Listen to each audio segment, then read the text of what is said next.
What's going on, y'all? If anybody's here watching on YouTube, I am waiting for Kenan Thompson.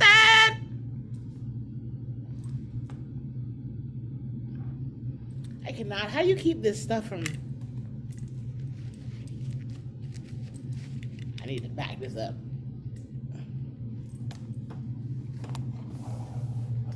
Ugh, better. I need to buy a desk and have it be bigger.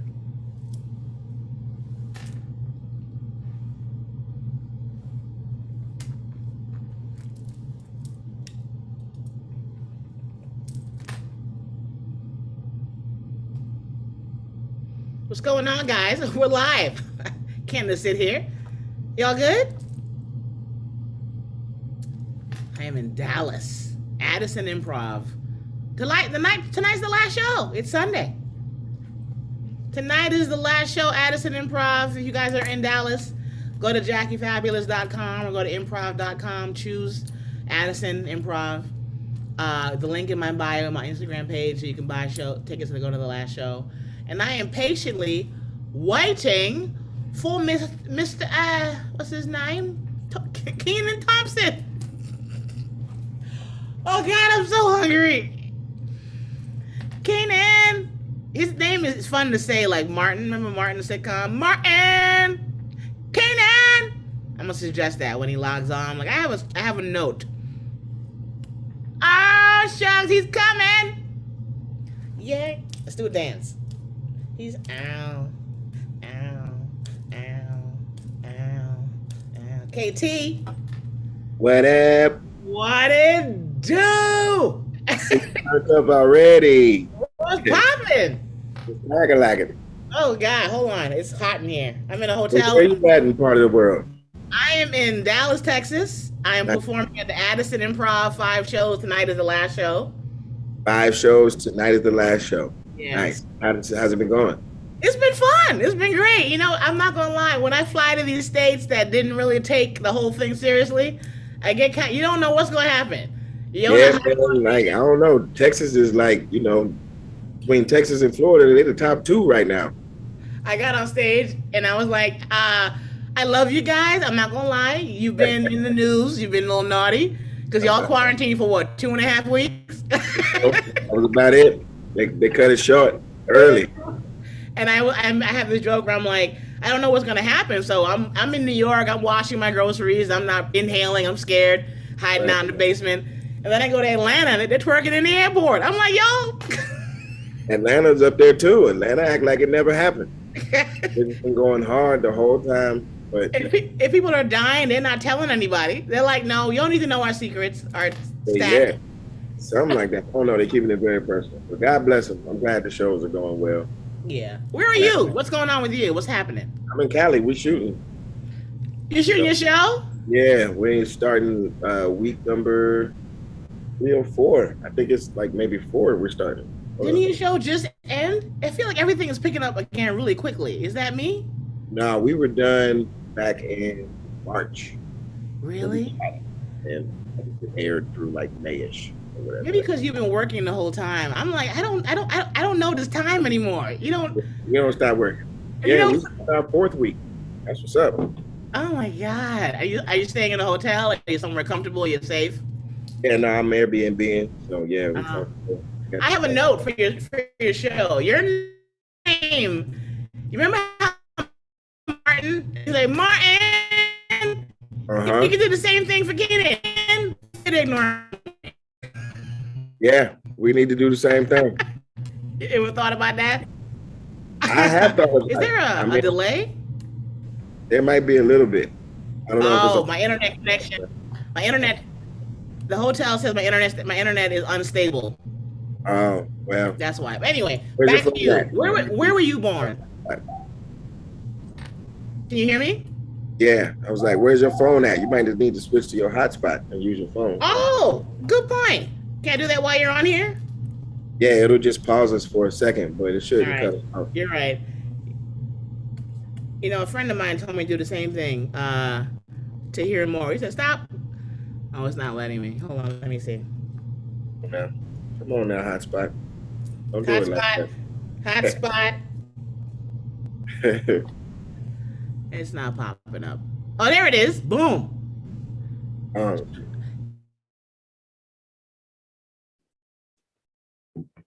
Gonna come right back. Bam. there Thank you you. go. Look at You you. know? What? Yeah. You work for Gig Squad too? All these I skills? just been zooming for a year and a half, so I know all these little tricks. You're the cable guy now. Exactly. You're like, what you need? I can do it all now. I figured it all out for you. So how did you connect your YouTube to your Zoom? That's one thing I don't know. When you log on to Zoom, if we go down to the bottom where it says more and click on those three dots, it'll give you the option to be live on YouTube, live on Facebook, or live on something else. But it gives you the option. That's cool.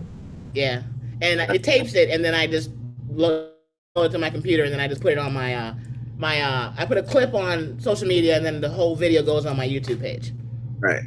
That's Perfect. it. So about you, Kenan, where were you born? What's your story? Where were you born? I was born in Columbus, Ohio, because my mother was going to nursing school Okay. at Columbus at Ohio State. Yeah. Columbus State University. And she had my brother in Atlanta. So like my parents are from Virginia, and then they migrated to Atlanta. I had my brother, and then she went to nursing school. That's when I came along, and then they moved back to Atlanta when I was like 9 months. So I'm from Atlanta, basically. You're from Atlanta, really? Okay, I didn't know that. Is that a common thing? And were you a funny person as a kid, or when did you realize that you didn't like the normal way of life? You wanted to be a funny person? I mean, I guess early on, we like between me and my brother, that's all we did was quote movies and stuff. And, we take them to road trips, and that was before a whole lot of technology, even existed. So that's how we entertained ourselves, basically for hours and hours on the road, quote, coming to America or trading places or whatever. And I don't know, I just enjoyed it. I enjoyed, laughing and having a good time, and not necessarily being the jokester, but definitely enjoying a funny moment. What do you mean hours and hours on the road? What do you mean by that? But it's like it was like an 8-hour drive between Atlanta and Virginia. Okay. For Thanksgiving or summertime, some stuff like that, or Easter. Like they used to go a lot back in the day because that's pretty much where our whole family is. Who put the showbiz bug in you when you were a kid and you had that sitcom with Kel? Yeah, I mean that. I think I just being in Atlanta, growing up in Atlanta, and growing up around like TBS and having like some sort of opportunity within reach or whatever kind of pushed me into it. Like was doing a lot of theater and stuff like that. Like local theater is very big in Atlanta. But taking it to where I wanted to be, which was being watched on TV or watching myself on TV or whatever. I caught on to the fact that TBS was right downtown. I might be able to get a chance to get up in there and audition for something or whatever. And I learned that from theater school and stuff like that. You said TBS, the network? Mm-hmm. They were around back when you were that young? Oh yeah. TBS? Yeah, TBS was cracking, CNN was cracking. Like, it was all very young, but it was around. And so when you started acting, was the sitcom the first thing? What happened that led you to the TV career besides theater? I did a whole lot of theater. Like I said, I did really? Stuff in Atlanta and auditioning for commercials and stuff like that. And landed a commercial when I was like 11 or 12. And then what kind of commercial? What product? It was a fried chicken restaurant called The Famous Country Recipe Chicken. Okay. And they didn't have any in Georgia, so I never saw the commercial, unfortunately. But they were in like all the surrounding states or whatever, so I was getting phone calls that they probably stuff like that. I tried to look it up, but I couldn't find it. But whatever. I know I was there. It wasn't a dream. Okay. And when you say theater, were they like Tyler Perry type plays or other types of plays besides? He wasn't the only one to do plays. Yeah, this was before that, and I think I was young to get into like the real theater community, so it was always like a one-off type Hansel and Gretel or something at church, you know what I mean, or at high school and stuff like that. And I was involved with like a youth ensemble organization called the Youth Ensemble of Atlanta. and we kind of did our own place. Wait. Say it again. I want everybody to hear it. It got muffled. Say it again. I was in an ensemble called the Youth Ensemble of Atlanta, YEA for short. Okay. And, All right. by a brilliant man named Freddie Hendricks, and he taught a lot of us working actors today. You Google it, you'll see a lot of alumni from there are on the television. Freddie right Hendricks. Okay. Yeah, and we kind of did our own plays and stuff like that, so it was still very contained. So like my theater experience was pretty contained to like neighborhood type stuff. And then I auditioned for this show called Real News for Kids on TBS, which was like my first big Real actual okay. show. Yeah, and I was a movie critic. And I critiqued first Mighty Ducks movie, coincidentally ended up in the second one, and that was my first real gig. What'd you say? What'd you think of it? Did you have a good critique or? Oh yeah, it got all 4 popcorns. That was the best you could do. With everybody on my popcorn. Yeah. Now, did you go to a performing arts high school at all, or a regular high school? Yeah. Which school? Yeah, they have magnet departments in magnet schools in Atlanta. So some of them are, mathematics, some are science, and some are, creative arts. So I went to a creative arts high school called Tri-Cities High School, East Point, College Park, and Hateville. Any singing and dancing, or are you all acting? All of that. I mean, I was already working on Nickelodeon by that time, so I didn't necessarily get a chance to perform at that school because I transferred from a private school in like 11th grade. So I only went to my last couple of years of public school basically, but that's where all my peoples were. So I came back around, back to my theater group, because when I first started with YEA, I was just playing the keyboards. I was real young. You know what I mean? Yeah. Just get around these people and get, just do some extracurricular thing besides sports, besides, piano, and actually use the piano to something. Mm-hmm. So I actually started out playing the keyboards with them. I wasn't even acting, and then I fell out of touch with them for a while, and then got back in touch with them, because he was teaching drama at my high school. So I was like, I'll go to that school. It was right around the corner from my other school. Crazy. Do you consider yourself a child star that didn't turn out to, be on meth and prostitution? Yeah, I started young. So, luckily for us, we were able to get up to that star status. You know what I mean?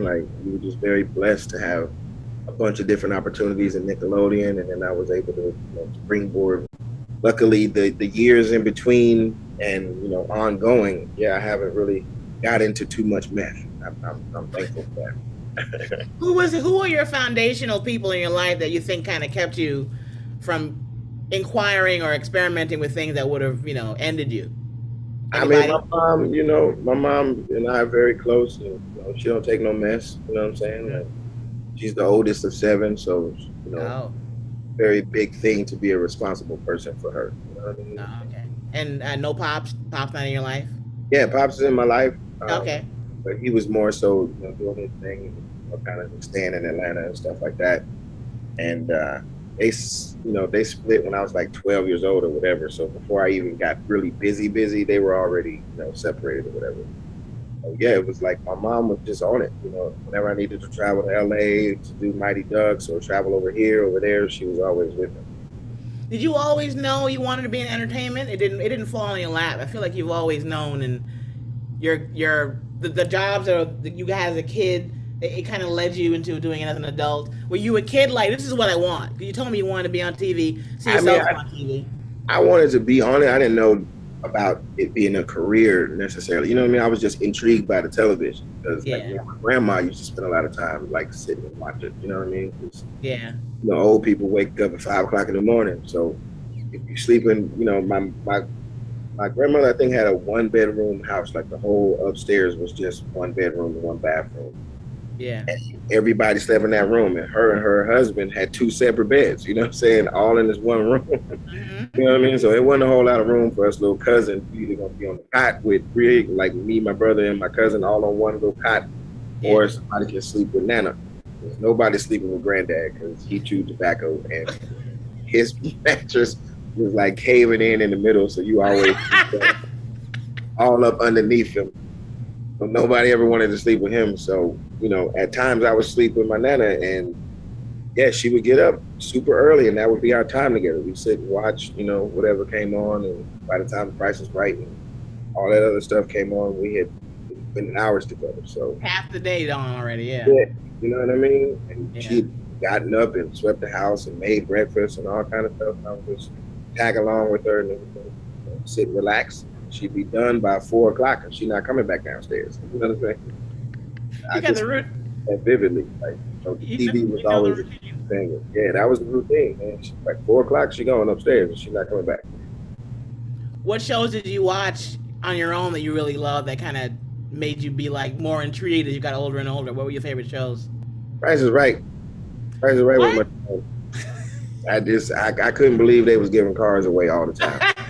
So back in the day, the cars was big. You know what I'm saying? So it was like, yo, I'm like, man, look at that thing. And they just gonna give it away because they guessed the number? That's crazy. That was your show? Oh yeah, big time. What else? It was daily. Any scripted shows that you liked? Oh yeah. I mean, I grew up with, Knight Rider 18, you know what I'm saying, G.I. Joe and all of like cartoon era of the 80s basically. So every 80s show that any little boy was into, I was into. Dukes of Hazzard, Cannonball Run, this, that, and the other. So what about sitcoms? Sitcom wise, it was always like the Cosby Show and, Fresh Prince, Martin. As I grew up and the shows, came out whenever they came out, that's what I was watching basically. But when I was like little and I didn't really understand story, yeah, it was always, Price is Right and I don't know, as the word Young and the Restless, you know what I'm saying, just to watch random drama, like just laughing at people crying basically for no reason. Soap operas? Yeah, I mean, that's what, she was watching basically. So I would just sit and watch with her, like, why are you watching this nonsense? So your sitcom now, is it modeled after anything? Because I watched it kind of wondering, I wonder what they're trying to, if they had any kind of influence or inspiration. It seems very unusual and different because you know why I like it? The lead is a mess. Every show, every sitcom that I've grown to love, the lead has to be a goddamn mess. I hate watching shows where everybody's rich and fly and everybody's going, the show don't last. The shows we watch are the ones where the lead is really falling apart. Always. Yeah, that's what makes me laugh the most. Like, whenever Martin was fumbling, because of something that he had gotten himself into, or even when like me and Kel would, be up over our heads in something that we brought on ourselves, that was always, the best, stories for me. That was the most entertaining thing that made me want to like continue to watch. Like, all right, I'm gonna come back next week and see what they get into, because that's what they do. They get into shit. So our show is basically, trying to be different from all the shows that have come before it and be its own thing. But at the same time, like you said, the best stories are when they're relatable, when you don't have it all together and everything's not good. You know what it reminds me of? Even though you are a black man, your character reminds me of Julia Louis-Dreyfus. Oh, nice. Because she is perceived as having it all together. Yeah. But every sitcom she's been on, she's been a goddamn mess. Yeah. And that has led the whole 30 minutes. Together. Yeah. And she's real, and the whole family's annoyed with her. The kids don't understand her. Her job don't get her. Everybody's like, would you just fucking fix it? Yeah. And that's your show. Yeah, thank you. Thank you for nutshelling it. I appreciate it. I'm glad you see it that way, because I mean, we're still trying to figure out exactly what it is that the show is intended to do. You know what I'm saying? Like, I'm still trying to figure out like what it is about my performances that will echo like, Cosby's, you know what I'm saying, or Martin's, or Jamie's, or Marlon's, or whoever else has had a show, or Anthony. You know what I mean? Yeah. Like, they've been doing Blackish at such a high level for 8 seasons now. So Yeah. figure out what I can do that's also like, oh my God, did you see that? You know what I mean? Like, I can't believe, I was rolling, like they had me dying laughing. Like the way that Martin used to crack my cousins up, it was, it's not a lot of people that can do that. You know what I'm saying? So I just want to live up to, I guess, the responsibility of having them. This is what I have noticed about what I only watched a pilot, which was fantastic. You don't have a laugh track and you don't have an audience. I love sitcoms that let me figure out when the hell I want to giggle and That's chuckle. the other thing. Yeah, I mean, when you watch it with a room full of people, you'll notice everybody is having their own experience, and I think that's Yes. fucking really cool. Yeah, because other sitcoms where they have the studio audience, it feels so. It's. I mean, there's shows that have had the audience, of course, and they've worked, but it's a show that was on years ago. You remember Sports Night? It was on a long time ago. It was on. It was a sitcom. It was a half hour. It's probably too vague of a any show that allows the audience to laugh when I want to. It was an old show, and it was a sports a network, and they reported on sports, and they were a quiet show. It was your sitcom is quiet. That's why I like it. And first of all, let me pay homage. Chris, They seeing all kind of people on. yeah, it was all kind of stars were on that show. Wow. Chris Red, whom I love very much, tell him that I say his skin is popping. His skin looks fantastic. I don't know what kind of serum he's using, a moisturizer. Shout out to his makeup lady. That's right.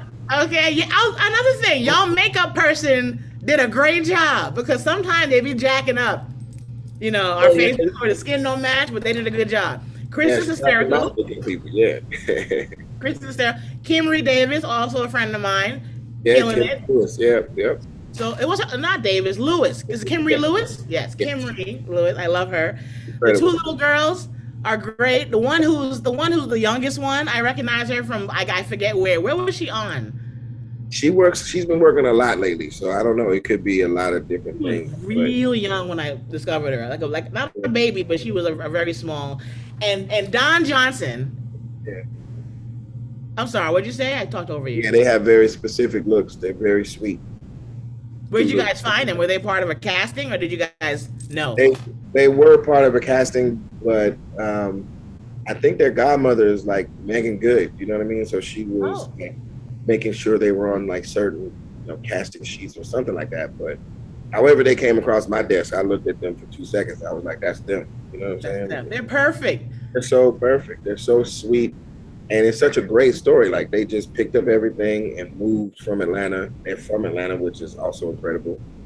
And their mom is, a very strong woman in faith. So she has 4 daughters that she's just out here wrangling like pretty much dolo. And it's an amazing thing to see. And the fact that they get to be real sisters and grow up in the business together, I think that's adorable. Oh, I didn't know they were. They're real sisters. Yeah, they're a year apart. And the pilot, which is the first episode, they seem so relaxed and so they deliver the lines so smoothly. And I'm like, aren't you guys? Isn't everybody shitting their pants? This is the first one, and everybody seems so. This is our second go around. Like we shot a pilot a couple of years ago that was a completely different kind of show. I mean, it was the same like situation for the characters. Like I was still a widower and stuff like that, but it had Andy Garcia in it instead of Don Johnson and some other people. Yvette Nicole Brown was my sister instead of me having a brother and stuff like that. So it was different. And Michelle Buteau was playing my wife. So we were having this shift away from that casting, unfortunately. But all those people were great and so lovely to work with. And we got lucky again, like bringing in Chris Red and Don Johnson and Fortune and Taylor and Kimry. Like, yeah, we got lucky. So.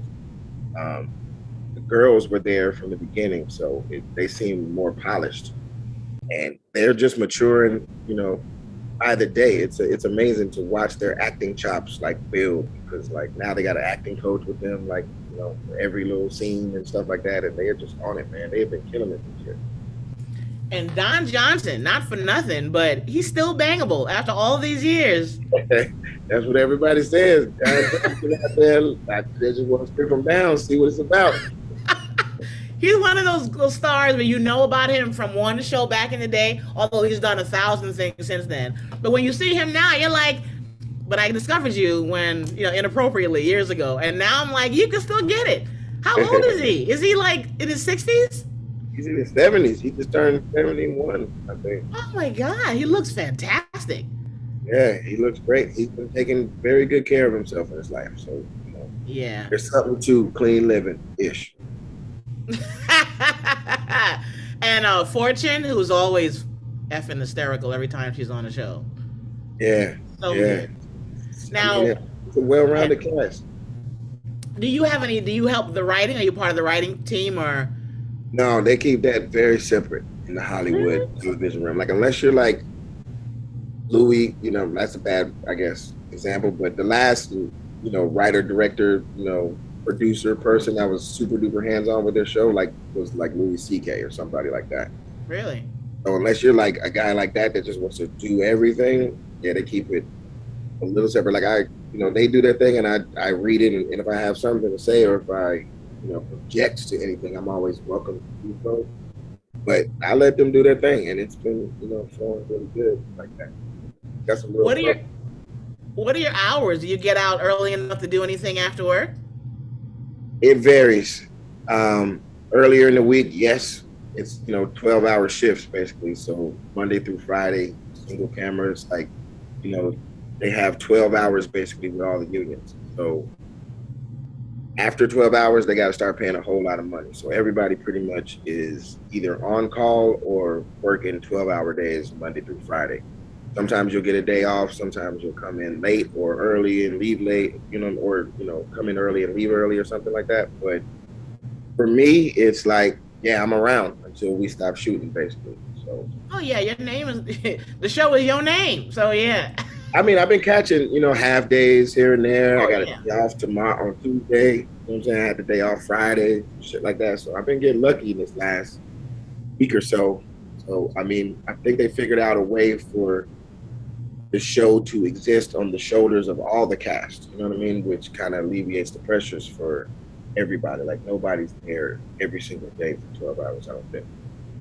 Now tell me if my observation is my imagination, but when I started the pilot, I'm watching it. I feel like they didn't say cut a lot. I feel like you guys ran through long periods of time without any. You know how you can kind of tell when they cut and pick up where they left off. I'm Yeah, watching it with a eagle eye. Like I feel like they're not saying cut much. yeah. I mean, first season is, exposition city. You know what I'm saying? Like we have so much to try to set up and establish this world for these characters to make sense in and have room to grow in. So the wider the base that we can start building from and get as much information out as possible, then we can start getting as silly or as crazy or as whatever, you know what I mean? Like whole, Don Johnson episode or a whole Fortune episode or a whole Chris, you know what I mean? But in the beginning, we gotta set all of that up. So it was a lot of chatter, basically, like Yeah. kind of setting the tone of what the comedy's going to sound like, what our dialogue back and forth sounds like, all that kind of stuff. When we started shooting the second season, man, it was like comfortable shoes. We just jumped right back into it. You know what I mean? You know what? I think, and this is just me speaking. Something about comedians, because your half your cast are comics, and there's Yeah, something about the ability to just go that we they're all have. incredible. We're so lucky to have all of them. You know what I mean? So when it's a scene where it's all comics, yeah, they rarely yell cut until we just completely just gas out. You know what I'm Yeah. saying? Because it's like, all right, now let's do a take where we know exactly where the edit point is, and then we'll be like, all right, cool, we'll stop it like right here. But if you just let fools go, I was just about to say, a comic's dream is for any TV show or commercial to be like, you know what? Have fun. And we're yeah, like, thank you, Jesus. yeah. I mean, just give us a couple of takes every now and again where we can just Yeah. do whatever we want. And we might put some gold in there, like for real. Yeah. Now, when did you begin? Is it true you are the longest running cast member on Saturday Night Live? Yes, that is true. When did you join? I joined the show in 2003, Wow. I believe. Yeah, 2000 October 2003. And the person that had the record before me was Daryl Hammond, and he was a 14-year veteran. So Wow. yes, I've had the record for a minute now. But to me, Daryl will always be the one. You know what I mean? Because he showed the rest of us the way of what longevity can really look like there. You know what I'm saying? Yeah. A lot of people do their 8s to 10s or something like that. Like Tim Meadows did a 10-piece. Kevin Nealon was there for, like a 10 or 11 piece. And, those are kind of the standards for a while. And then Daryl was like, no, you can kind of just, grab a couple things that, the show needs and make sure you're pivotal in that. And then, before they know it, you're at, season 14 before it seems like, oh, well, you're kind of just here to do this one thing and you've been here for a while. And are you feeling, creatively satisfied? And, both parties mutually agree to kind of go their separate ways or whatever. For me, it's like, I don't know, I still hit in a bunch of different areas of the show. So like, I'm just, as normal of a cast member as somebody starting out in their first 5 years. It's harder for me, I guess, to find something new because I've kind of used up a lot of my like voices or tones or things like that or impressions or whatever. So I'm always waiting on somebody to kind of pop up in the world that I can do a great impression of that I haven't done before. Yeah. And that's always kind of like hard, but the universe continues to give because now Steve Harvey wants to be a judge. You know what I'm saying? And like that's I just saw that the other day. It's just like, all right, come on with it. Like that, that sketch is coming as soon as it comes out. You might beat him to the punch. I don't know. Okay. How many black cast members have you seen come and go? Like, do you remember how many you've met, worked with, and been like, I love you, goodbye? I mean, I guess I can count them on one or two hands, like one and a half hands. It hasn't been a lot. No. But it has been, lately the ones that have come have stayed. You know what I'm saying? Like Chris and Sam and Shay, Leslie was there for a while, but they've all kind of been there for a while. So they end up, sticking around. That'd be great. But I know, Shay's been there for a good chunk. Like he's been there 7-8 years now, probably. Yeah. 7-8 years. So now, are you speaking in present or past? Are you still part of the team? You haven't left, right? Oh no, I'm part of the team. I'm trying to get to that dub. I'm trying to get to 20. I'm starting 19, so I'm You're starting year 19? Yeah. Oh my God! And you want to at least hit the dub. That's all you care about. Yeah, just because I'm so close, and that's such a solid even number. Like even if I go past it, it's whatever. But to be so close and not get to 20 is, I don't know. I don't want that to irk me for the rest of my life. Yeah, I'm not gonna lie. When Kenan started shooting and SNL, I always wonder when I have people that I know and I watched them juggle more than one job. I don't know what happened, but this happened like maybe a couple years ago, where it went from actors hoping to God to book one to watching actors book 1, 2, 3, and do all the jobs at the same time. I don't know when this happened. Maybe the internet made it like you guys are like, I got to do more. Go ahead. It's all these platforms. There's so many platforms. There's so many opportunities that, I mean, I would even think that, places like Universal that has an umbrella situation anyway, it's advantageous to use your talent in multiple, kind of, venues, basically. Like, I guess like for comedy, it's a lot easier, especially for Broadway, because they're able to produce all these sub shows as well. So it's like, yeah, it can only help to give Cecily a show. It can only help to give Chris Redd a show. Like give them all their own shows up underneath your show and make sure you can schedule it so that they can service, all the shows that they, you know what I mean? It's just scheduling, and it's all under the NBC umbrella. So it's not like you're fighting with a whole bunch of different companies, priorities. Yeah. Like, you know very clearly what the priority is. SNL, get their thing done, and then whatever else. Like Chris is doing 3 shows right now. He's doing SNL, Bust Down, and our show. And I think Bust Down is coming out, but that's what he's going to be working on. And hopefully he'll have one done before he starts the last thing on the Kenan show and SNL or whatever. But at some point he'll have hopefully like 3 shows on television. You know what I'm saying? Like all together. That's definitely the new age. It's all about grabbing as many bags as you can. Let me tell you, I met Chris years ago in LA as a stand-up comic. I think he had just landed, and he had already he had a serious like improv background. Yeah. we all feel like he landed, did 2 shows together, and then I think it was gone. We're like, where? Quickest. Yeah, I mean, he needed a ball of talent. You know what I'm saying? And the world was just ready for his arrival, basically.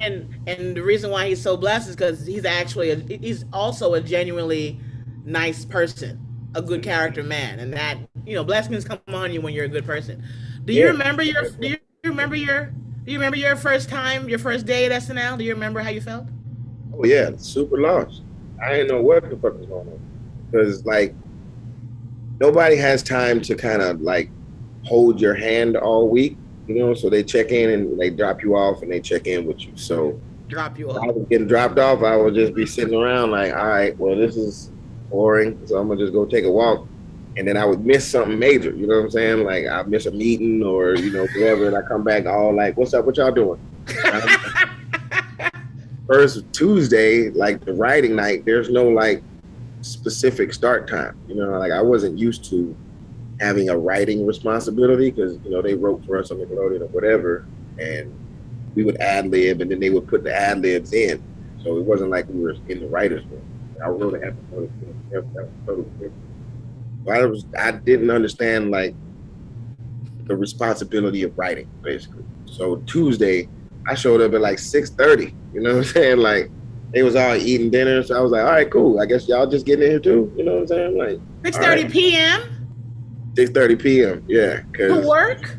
Yeah, because I knew it was a nighttime thing or whatever, and everybody works all night. So at like 5 or 6, I was like, I should probably go. Nobody's called me to tell me to come, so I should probably go over there. So I went over there, and everybody was there, like chilling, hanging out. So I didn't feel late necessarily. But as soon as they were done eating, within like 10, 15 minutes, everybody disappeared. They all went in their offices and all the doors closed. I was like, oh shit, everybody's busy working with each other and doing shit. So I was sharing an office with JB and Jordan Black at the time, I think. Or it might have been Jordan Black and Finesse, one of the two. But I was just sitting there. They were working, and I was just sitting there and walking around 30 Rock and hanging out in staircases and just like wandering around. And luckily, Maya pulled me in because she had an idea to do this thing with Wanda Sykes and Bill Cosby at the Emmys that year. That was like my first woman on the show. So if it wasn't for Maya, I don't know if I would have been in that first show, because I think that was my only thing I did, basically. But yeah, I was super lost. And I forgot who was being interviewed from SNL, but they were saying the environment there, like you said, they don't coddle you, they're not going to hold your hand, but you don't necessarily know when you're supposed to start. Is that? Yeah. I mean, I'm a little more like, I like to be outside the loop, you know what I mean? So it doesn't stress me out all the time. And some people are a little more like on email chains and want to know what's going on all day. Yeah. Some people are more like that. So they're not as lost, but at the same time, they only are going to explain the bare minimum to you. The rest of it is just experience of doing it, because everybody's kind of experience there is a little different. So nobody wants to kind of like steer you one way, because you could be naturally headed in another direction. You know what I'm saying? So everybody kind of just wants everybody to just figure out, sink or swim. You know what I'm saying? It's crazy. All right, I don't want to keep you long. I want to give you like a hot 45. I want to talk real quick about your new career. Your new career goals. Do you still have the goals that you told me about at Gotham? Oh yeah. I mean, I want to figure out, because I don't want to like go to stand up and be bad at it. You know what I'm saying? But okay, first of all, you let go of all that, because you might suck. You might be ass. You don't know. Yeah. Let that go. And then I have a proposal for you. Tell me if you like it or not. And of course, COVID is a hater, so it might not be possible at all. But you're in LA. How would you feel about working out this new journey, like together? And I come with you and we do stages together, but it's on camera, like my phone, nothing big. Yeah, I mean, Would you rather be private? Oh, I don't care. I would love to look back on it and see if there's any kind of growth to be done. But at the same time, it would the most interesting thing would be for me to figure out what kind of comic I would be that would relate to people. Because I've never had a job, you know what I'm saying? I've never really like been divorced, or like, I don't have all these like horror stories or anything that make for good comedy. I don't necessarily overly complain about shit. You know what I mean? So the journey of me maniacally trying to figure out what about me is going to be funny to people would be definitely enjoyable to watch. Okay, so I have no idea.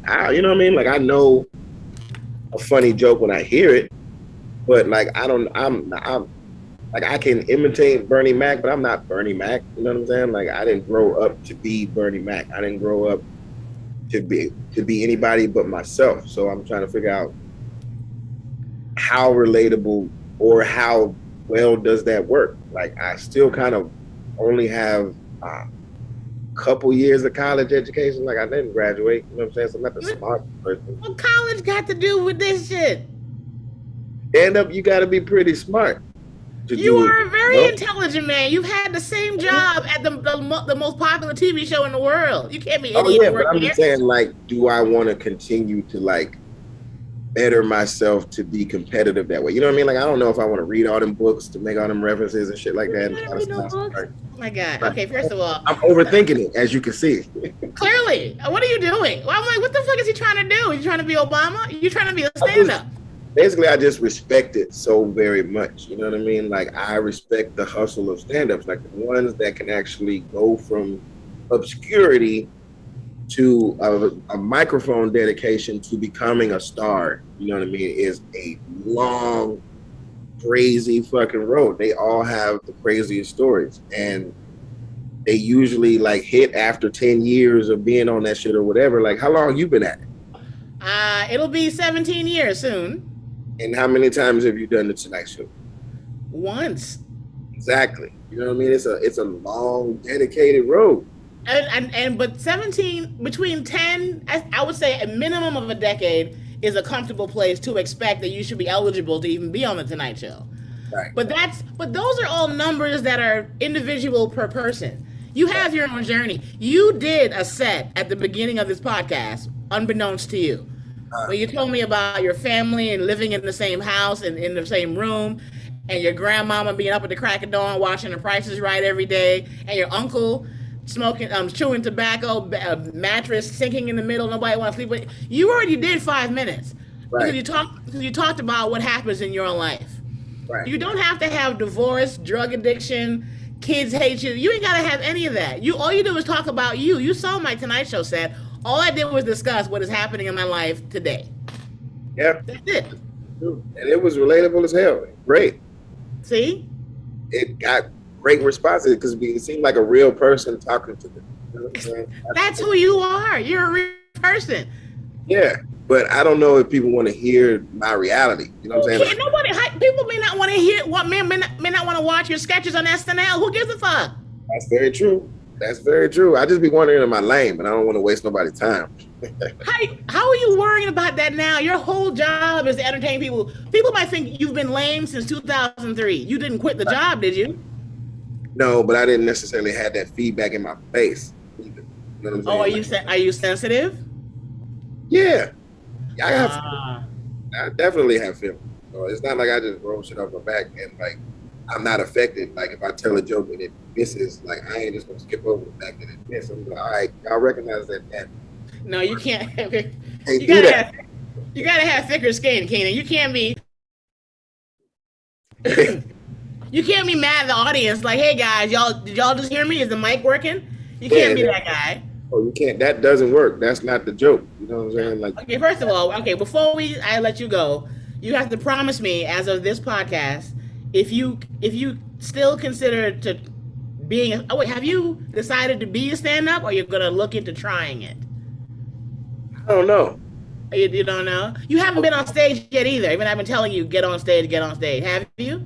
At just a random comedy club to just jump up on stage? No, I haven't. No? Do you want to do that? I don't know if I do. Oh my God. Do you want to be a comic? You have to decide. Yeah, I mean, I don't know if I do. Like, I want to, like, do this producer shit. Get this business type. I'm more business minded. Like, I'm not the dope teller kind of guy. You told me you wanted to try stand-up. Were you lying to me? No, I wasn't. But I've had time to think about it and talk about it. Like, do I want to venture into something that you have to be like all in on? You know what I'm saying? Like you said, that other, almost like a blinded dedication to it to really be good. And I don't know if I do. You know what I mean? Because I look at Seinfeld. That's Jerry Seinfeld. You know what I'm saying? And he's still in the lobby right after his set, like asking people, "Was that funny?" Like, Because he loves it. He loves it. That's why.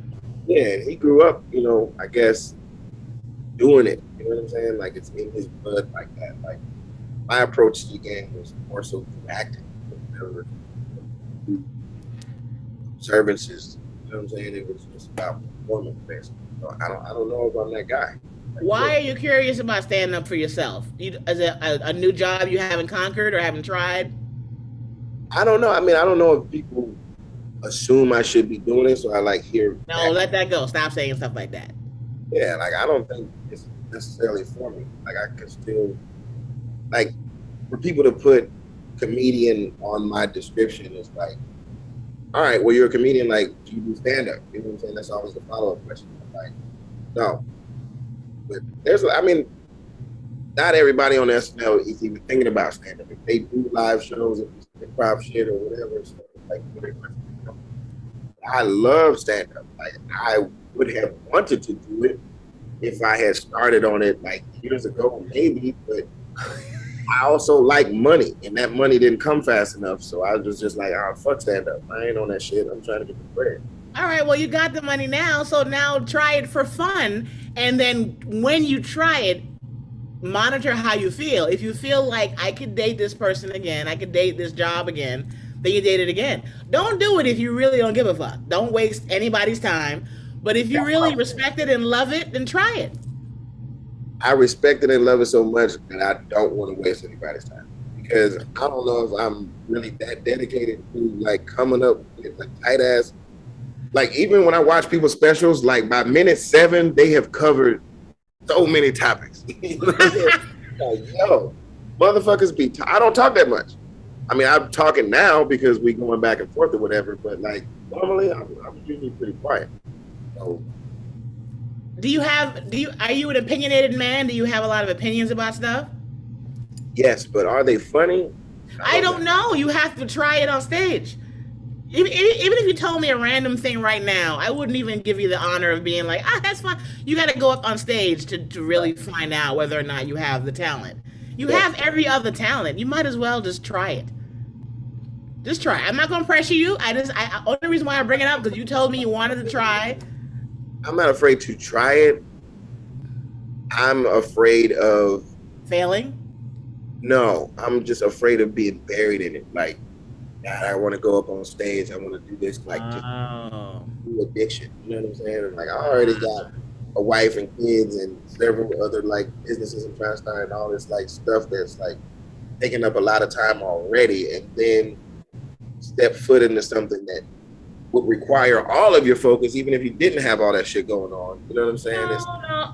No. So I hear what you're saying. You're saying you love it, respect it, and are so curious. You're afraid that if you started, you'll have another thing and you have to see through and do well at and keep with. And like Chris, like Chris and Che, no matter what they're doing, they're like, this is all great, but I have a set tonight. For sure. You don't want to become that guy. I don't think I'm that guy. You don't think you're that guy? Or you're afraid you will become because you might like it. You're spread too thin. You don't want to spread too thin, is what you're saying. I don't want to spread too thin, but I don't think I'm that guy. I really don't think that I could just grab the mic and just want to just throw out, comedy for the sake of the room in front of me every single night. All right. I'm not. For the sake of all the comics that will watch this, I'm going to say we're going to let it go. You're not going to be a stand-up because I know they're watching this like, Jackie, he don't want to do it. Leave him alone. He told me he wanted to be a comic, guys. I want to be around it, and I respect. Most of my friends are all stand-up. You know what I mean, as far as the ones that are in the business that I've worked with and stuff like that. But I think I'm going to just have to get far. All right. Next time we are in the same city or state, I'm going to email you and be like, all right, come do a set. Just come get on stage and try it. Once we have a date for one stand-up performance, and then after that, you'll be like, this ain't it. Because you probably will bomb, because you ain't going to have no material. That's like asking somebody to come get a spanking and then know that the spanking is not going to be your favorite thing afterwards. Let me tell you what's going to happen with you when you get on stage. You will get probably a standing ovation. They're going to clap longer than they should. because of the celebrity attached to your name. And then that's about maybe a minute or two of we love Kenan. Now what is he doing up there? You get grace when you're a celebrity, but then after that you have to have material. Yeah, So, 1,000%. And the other thing that I'm scared of is that I'm very aware of a lot of different stand-ups journeys. You know what I'm saying? Like, oh, that are great. Like, Chris was like, yeah, the first 2 times I went up, I killed it. The next 50, I was terrible. You know what I'm saying? And it was just like, yo. Isn't it great? Isn't it great? Yeah, and he came out on the other side, but I don't know if I would make it through that 50. I'd just be like, fuck this. How do you know? Like, by the time the 4th time I bomb in a row, I'm like, what? This is obviously not what I'm Kenan, you have been so wrong about most of what you've been talking about with stand-up. You're wrong all over everything is wrong. Preconceived notions wrong. Your idea of what it is wrong. You're tracing this history of all your friends is wrong. This has nothing to do with anybody but you. I don't give a damn if you're best friends with Eddie Murphy. It ain't got shit to do with you. It's your journey. You talk about your grandmother, your uncle, your wife, your kids, your friends. It's about you and your life. And because you have a natural talent for getting audiences to want to hear what you have to say, you might do well the first few times. And you also might bomb, but if you don't love it, the bombing will make you want to quit. If you love it, the bombing don't matter. You know what I mean? When you love it and you enjoy it with or without money, fame, or a decent venue to do it in, you will keep doing it because you will not care. But you have to try it just once. You have a lot of opinions and you ain't done shit yet. That's like me. Here's the thing. I took UCB for 1 semester.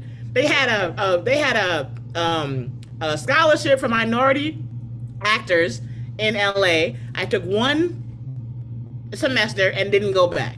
Yeah. Because I was like, I am too solo. I'm too much of a leader. I had all this shit in my head about why I can't do improv. Because I don't know if you know, a lot of comics talk shit about improv. We make fun of it.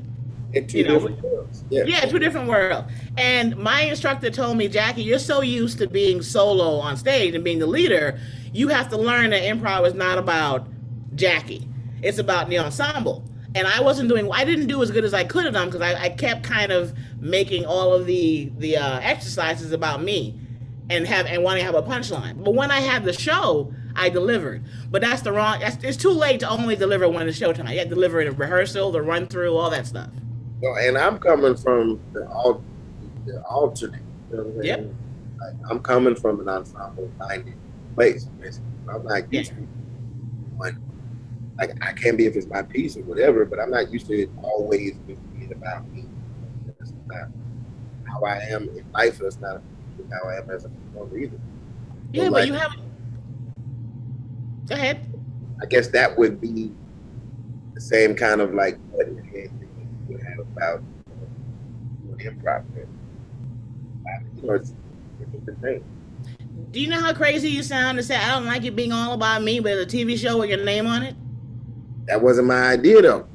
So if it was my idea, I would be that guy. Like I said, I'm still like, what's going to be? Because, Bill, Martin, Jamie, Marlon, they're all stand-ups. You know what I'm saying? So they knew very much what their show was because it was based off of their stand-up. For me, I'm an actor, so I'm bringing to life just written material. It's not necessarily anything similar in my life, but I'm not a widower. My daughters aren't that close in age, like they're 7 and 3. You know what I'm saying? Like, little similarities, but it's not as clear-cut, worked out, a whole, specials worth of this is my life and now let's form the TV around this. Tim Allen, like all those sitcoms that come, Ray Romano, everything came from their stand-up. This is just coming from a writer who I like to collaborate with and do scratch or whatever. So like, I'm still fishing for like, what is my signature thing, basically? Like, you're still searching. You're on the journey still. Yeah, and I would feel like I would be doing that same thing with stand-up like the entire time I was just fishing. But I guess stand-up was about fishing. That's what it's all about, fishing and saving. Acting it. I guess that's what it is. Some of the best sets that I have are when I talk about something that just happened to me in real life. Like an example, like my fiance, I didn't know he ate so much. We went away for the first time on vacation at work, and I had no idea. He's 6'4", 200, and I had no idea that when we are not in his house and mine, all comfortable and sexy, that we out in the real world, that once we have dinner at a restaurant, he has to eat again like in an hour. And I'm contemplating leaving him just based on that. And you see how that happened to me in life. Yeah. I talked about it on stage last night. I didn't have a joke where I didn't have it written out properly. I just discussed it. And they laughed because they're like, oh my God, my husband is a gigantic dude. He eats a lot too. So you have to let go of, I have to have this life experience, or I have to have, my TV show is fictional because they didn't have anything to pull from. You are who you are, and that's always enough. You are enough. Like, what else besides comedy do you think you want to try that you haven't on your journey of finding Kenan? Oh, I mean, you don't do these production companies and podcast companies and stuff like that. Like, once that whole business gets scratched, then I'll be like, all right, what else, as an artist have I not scratched? Oh, so you have behind the scenes ambition right now. Oh yeah, a lot of it. All right. What's funny is that even though it wasn't your idea, the Kenan show is out there now. It don't matter where the hell it came from. Exactly. So, like, do I need to just like get up on stage and live up to that, or let it go? No, I think first of all, you have got to let go of should I. There's no should I. There's no should or do I. You do whatever the fuck you want to do. And being that you have a TV show your name is on it, you have more license to do whatever you want. And if you were to, do you want to? Here's the thing: a lot of actors, comics, they think that when they get if they get a TV show and they're a comic, then they feel the pressure. Okay, now I have to tour because I have a show on NBC, and there's a domino effect. But it's a blessing. But you don't have that burden because you're not sure you even want to do stand up. So right. I would just say wait until you are around. Did you tell Chris and Shay you want to try, and Sam J? Yeah, and they're the same like you. They're just like, come on out. You know what I'm saying? Because they out almost every night. You know what I'm saying? So we're like, oh man, next time, you know what I'm saying? I hear it, blah blah blah, or I remember, I'm just gonna drag you out, blah blah blah. So. And has it happened? It has not happened yet because they have in their mind, I'm a dad and I don't go out past 6, basically. That's how my life is right now. 6? Yeah, about 6 o'clock. I like to be in the house. I settle in for the night. All right, forget it. This job ain't for you. I'm throwing a white flag. You ain't gonna be no comic. I'm not a comic. Were you tired at Gotham that night? Because it was late. It was late. It was getting late, and then we went to dinner after that, and it was very sleepy. Why were you hanging out? When you came there, you were with Judd Apatow. Y'all doing something together? You're all just friends. Yeah, we just friends. I saw him walking around, and I bumped into him for a while, and I was like, man, I really want to see if I want to get around the stand-ups and see what I'm missing. If I'm missing anything with that whole stand-up comic camaraderie. You know what I mean? It's like you blend in. You blend in real well. You blend in with the comics real well. I mean, I know a lot of them. You know what I mean? Like, I've been around it for a long time. And I've always loved being around it. And I know it. I just don't know if I have it in me. Did you ask Judd Apatow his opinion? Does he know? It's the same thing. Just do it. Get up there and get into it. And do it and see where it takes you. Like, nobody can, I guess, tell you. Like, you have to walk through the door. Everybody knows where the door is at. I got to be the one to do it. Okay, if we're ever in the same city again, and I'll keep in contact, I'll let you know when we are, and I'm gonna make you get on just to try. Because first of all, a lot of feedback is the devil. It doesn't help. A lot of opinions and whatever advice, just get on stage and just try it. But when we are in the same place at the same time and COVID's not a hater, we will try it. You have anything you want to plug before we go? Before I post this so they can follow you on stuff? I mean, follow me on everything, just follow everything that everybody's doing. I don't know what else to say. I just want everybody to be supportive. I'm happy we got this done because I felt bad about the mistake. Do you have the tape of that last one? What tape? I didn't show up. Never put that up. I did, but it's only me and YouTube saying, hey guys, Kenan Didn't show up, and then I Just deleted it though. I deleted it yesterday. I should have kept it. Yeah. Can you undelete it? Why? I just feel still- like I just want to hear you talking shit. Just give you talking shit about me. No, I didn't say anything bad. I don't know you enough to talk shit about it. Now I'll talk shit, but that was too early in the relationship. I'll talk shit about you now. But Kenan, thank you so much. I appreciate it. This is not the end. I'm gonna bug you about stuff now because I need help. Please, I appreciate it. And I thank you for like just letting me go back and forth with all that like in my head shit that probably doesn't even matter. The only thing that matters is just getting up and grab the mic or not. Or not, exactly. And we're gonna all of our comedian comrades we have in common are like, nigga, just get on stage and stop acting like this. Exactly. That's all everybody says. Just grab the mic. They don't even want to hear this shit. They probably out of this like once they see it. So, I'm excited to hear all that roasting that's coming my way as It's well. not gonna be roasting because you are naturally a talented, comedically gifted man. So you ain't gotta worry about being roasted. If you come with some bullshit though, they're gonna roast you. But if you be who you are, you'll not get roasted. That's what's up. There you go. Okay. Thank you, Kenan, so much, guys. I'm gonna post this on my everything. I'll send you a small clip if you wanted to share with your people. If not, I totally understand. But thank you, Kenan, so much. Wait, I can't hear you at all. Go ahead. Really putting it up. I appreciate you. Thank you, Kenan. I appreciate you too. Take care. All right, be safe out there. Put your mask on. All right, all of them. Word.